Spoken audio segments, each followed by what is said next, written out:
এইটু যাতে সবাই প্ৰশংসা কৰে অমুকৰ ছোৱালীটো খুব ভাল ল'ৰা ছোৱালী হ'ব পঢ়া শুনাত ভাল হ'ব সবে চাবা তোমালোকক শ্ৰদ্ধা কৰিব সন্মান কৰিব তোমালোক আগবাঢ়ি যাবৰ কাৰণে চেষ্টা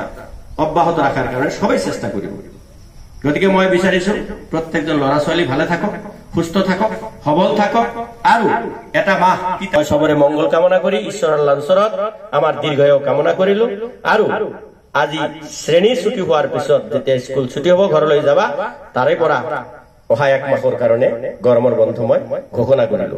ধন্যবাদ